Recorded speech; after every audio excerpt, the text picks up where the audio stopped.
Hey everybody, it's Edwardo here with your DraftStream alpha test results for the game of April 30th, 2020. Another exciting week in results, down to the wire. Damn it, I tried to make it happen. Didn't quite get there.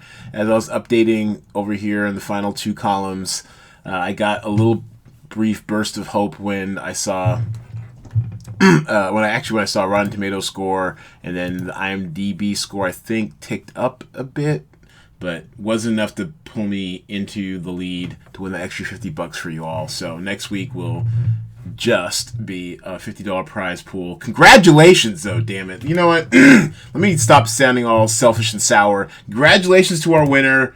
It's Jaybird.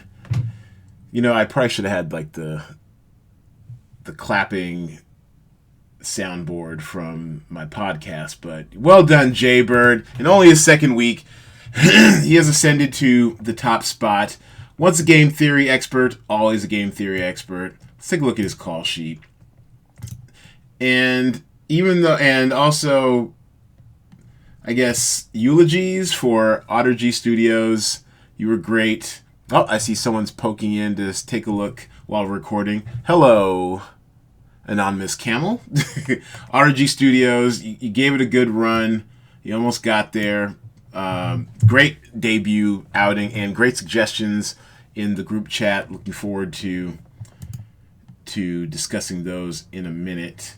Great suggestions on how to improve the game. All right, so let's take a look at Jaybird's call sheet. The winning call sheet. And a 4-pack of Betty. Strong.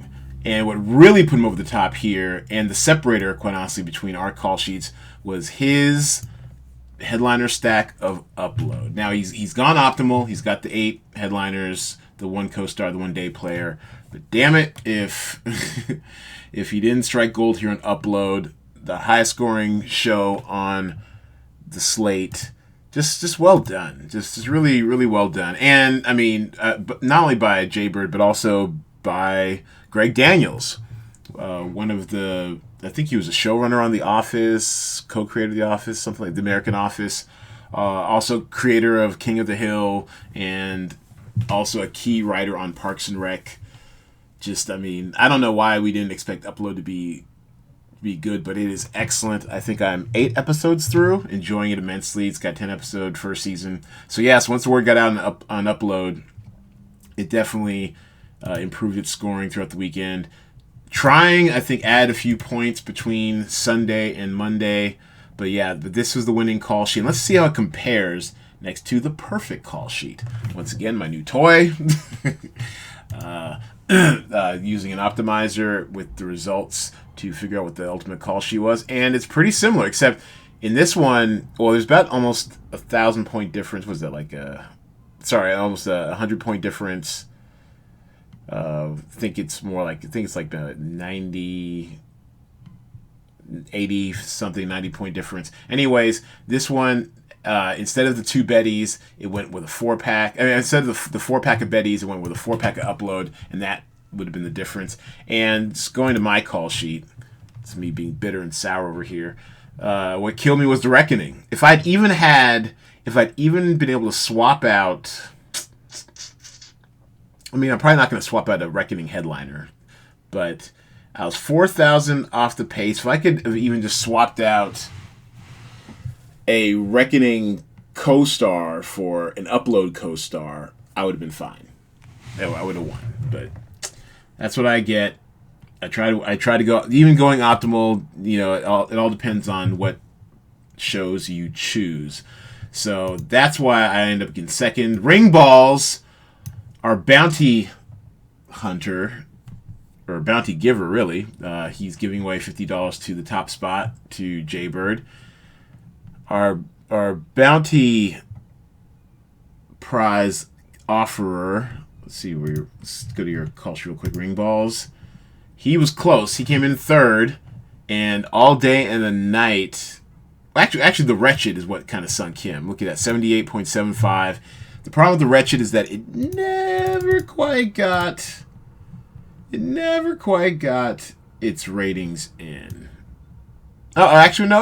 No, it got 3 of the 4.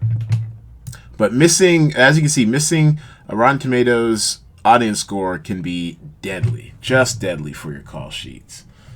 And let's take a look at Auto-G Studios real quick. MJCJ, Michael J. Cassisi Jr. Strong out the box. He also went optimal, but he had a 4-pack of trying. And honestly, that's a good strategy out the gate. So far, we've seen Apple TV programs perform pretty well. A 90.55 is nothing to sneeze at. The half fit, strong. And also, I mean, low-key is getting some buzz online that this would be like a really good program. What really cost you on your call sheet, MJCJ, is having no upload.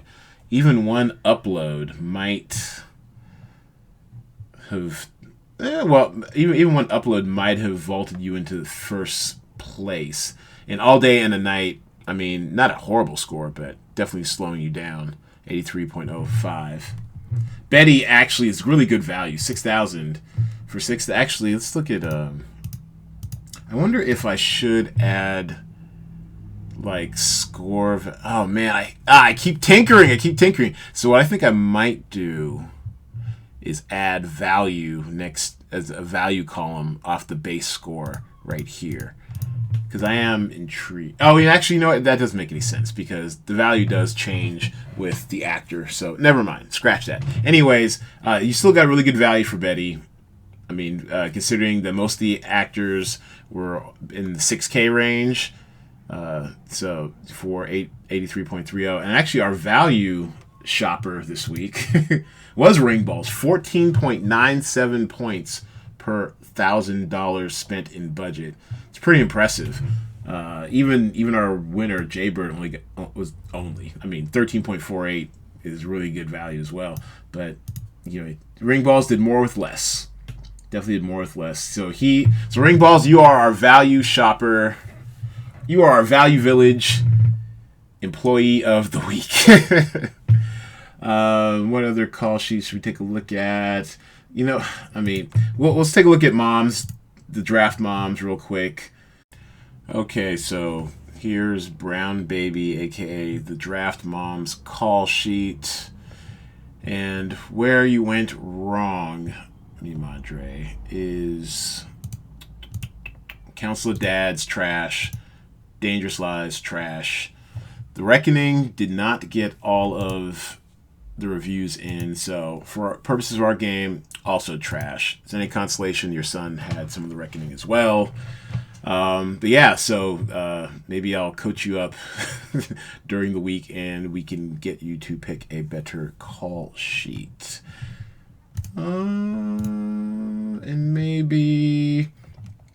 And let's take a look, and just to help motivate my coworker, Infi, aka Kumar's call sheet, as I mentioned in a previous recap, might not be very aware of trends going on in American TV or streaming tastes, but Council of Dads was always pretty much going to be a bad pick. NBC had actually trotted this out, I think, as some sort of pilot or backdoor pilot or whatever. I think maybe it was like a TV special or something. But they trotted it out sometime last year, and off the strength of that, I guess they were going to release it maybe for summer this year, and just moved it up because the pipeline for content is pretty much shut down at the networks. Place like Netflix, I mean, they've said that they plan, besides having tens of thousands of titles and probably 1,000 plus titles in development at any one time, Netflix has said proudly that they plan out 18, or they have 18 months worth of production in the can. In the can, y'all. I mean, so they're going to be able to ride out this coronavirus just fine. Place like NBC, which definitely go season to season, and sometimes it seems like it's like half year to half year, especially since pilot season rolls around. But sometime in like when was pilot season? I used to remember when pilot season was when I was a struggling wannabe actor, but usually it's sometime in early spring. Anyways. So Council of Dads was pretty much doomed for failure. I never really got behind the trailer of All Day and a Night for whatever my taste is worth. So not terribly surprised that it's just okay here. And Betty is once again still good value for the price, pretty cheap. And then Hollywood, probably not the greatest value for the price, but it's still a pretty good score. So I like your Hollywood headliner stack. And if we'd only been able to get you to get some uploads in there and use more of your budget, 25,000 left on the table, you might have been in there, Infi. But thanks for playing this week. Looking forward to seeing what last week. Looking forward to what you have for this coming week. All right, so let's pivot. And actually, before we do, real quick, just a shout out to the new players. We appreciate your energy and being in the game. I love it. We're talking about Brown Baby. Sorry, not Nebraska. We're talking about Infi. Talking about Red Ibis. Looking forward to you coming back this week with a better call sheet, especially as you learn a little bit more of the strategy. And Autogy Studios. Well done. 4th place. Not shabby at all for your first time outing in any Cinema Draft gaming platform. Well done. All right, so this is the new week. Yeah, that's my air horn. That's my air horn sound. So this is a new talent pool, new week. As you can see, we have an expanded talent pool. Hoping to get up to maybe 20 people this week. Fingers crossed. We'll definitely be hyping it up a little bit more this week in the newsletter. Thanks also for the competition from this past week. I mean, this is great. As a game maker, this is what you want to see. I mean, we've got, look at this cluster. So 73 points separates, first from 6th. That's pretty boss. So, and I mean, it wasn't nearly as tight as last week, but here we have a little bunch up for 3rd and 4th. Actually, 3rd through 5th. Look at that. Look at you, Moses Cone. Anton, Cinema Draft Advisor, in his 2nd week playing the game, just inching up more and more with your game theory and strategy. I love it. I love to see it. All right, so this is this week. So as you can see, we've got some changes. So over the weekend, you saw me institute the averages and the season average. I'll be definitely tweaking these a little bit to kind of see how things perform over the life of this alpha test. Also, we have 15 titles this week, so I'm very excited about that. We have a couple new platforms: Adult Swim, Adult Swim, BT Plus, Comedy Central, and the Sundance Network. All right, and I've added a genre column because maybe we can track some data on how different genres perform against others, and then also. And our biggest change right here is the co-star bonus. So shout out to Autogy Studios, bringing up in the group chat. And trust me, the group chat is where you want to be if you want to get better at this game. We are constantly talking about these shows and strategy and what's going to perform well and what we have watched. And so, and it was a great suggestion by him, as well as it's just a throwback and a callback to the original Cinema Draft game. Because remember, in the original Cinema Draft game, you would instead of having, say, a cast type, we would have a release type: wide release, limited release, platform release. Basically, big movie, medium-sized movie, and small release size movie, and the points were stratified. You get more for a wide, you get more for limited, and you just get a basic score for your actually the inverse. You get more. You get the most for a platform release relative to millions of dollars in box office. You get middle amount for limited release. Small bonus. You get big bonus for platform release, small bonus for limited release, and no bonus for a wide release. All right, so this just kind of throws us back to those old days. So basically your total score, your base score will be whatever the critics say. You'll get a 20% bonus if you're using a co-star, and you'll get a 40% bonus if you're using a headliner. And this really switches it up. And I did the homework. I spent most of my Saturday back testing through some perfect call sheets, what have you, of previous weeks' data sets from the DraftStream game, and then also way back 4 years ago, the original spreadsheets for the Cinema Draft game. And as it turned out, if we kept the game the way it was with just a headliner bonus, you would have needed you would need to have gone optimal every week to even stand a chance. And this one, using this system with a co-star bonus and a headliner bonus, it's pretty cool. The strategy changes week to week, and it depends almost entirely on the content. And so that's the type of game I want to see, where we're constantly evolving, our game theory. Maybe the rules stay the same, but I like to see people adjusting on the fly week to week, so it feels that anyone could win, even if we do see people like Jaybird doing better than some others. Okay, so what do we have this week? Something called Bad Mothers. Call Your Mother, which looks like it's a documentary on... and just in time for Mother's Day, now I think about it. It looks like it's a documentary from comedians, hilarious ode to moms and the way they have shaped the work of some of comedy's biggest stars. So that seems interesting. What else am I looking for? How to Build a Girl. Kind of obscure.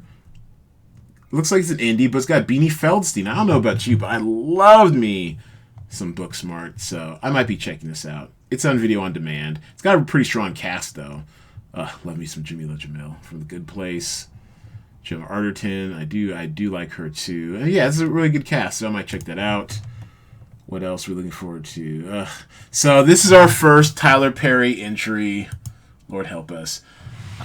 It's no secret how I feel about Tyler Perry's work. Look, I love his hustle. He's great, but I'm not a fan of the actual content. So this will be interesting to see how this performs. I will say this, and looks like some early reviews are out, 6.4, and so that's why he was kind of priced appropriately. Tyler Perry's bruh, yeah, 6,900. I mean, once again, this game caters to audiences. The people who like Tyler Perry, not just like Tyler Perry, love Tyler Perry. So this will be a very interesting one to see, especially moving forward, because knowing Tyler, he'll probably have another 2 series or a movie come out before this alpha test is done. What else? Valley Girl, I'm intrigued by as well. No, that's Valeria. This one seems to have been on the shelf for a while. Alicia Silverstone, and I think it stars what's her face from Jessica Roth. There we go, from the birthday, the Happy Death Day mini franchise. So I might check this out. I like her performance. She's surprisingly funny, very good looking, easy to look at. So I might check that out. And then the Eddie. Lastly, the Eddie, which I want to get more excited about. It is Damien Chazelle's series entirely based on jazz. I love Andre Holland. I love what's her name? Amandla Stenberg. This should be good, but for some reason I'm just the trailers just haven't done it for me so far. So I'll probably check it out. Surprise me, y'all. Dazzle me, Netflix, with the Eddie. All right, so that's this week's talent pool. 15 shows, co-star bonus. There is now no going optimal. I mean, you can try going optimal, quote unquote, but I think what is optimal strategy is going to change week to week in this. So good luck, everybody. Thanks for supporting me in the game. $50 prize pool still. $35 to first, $15 to second. Thanks for testing this out, and good luck. Let's all have some fun. Maybe even win a little money.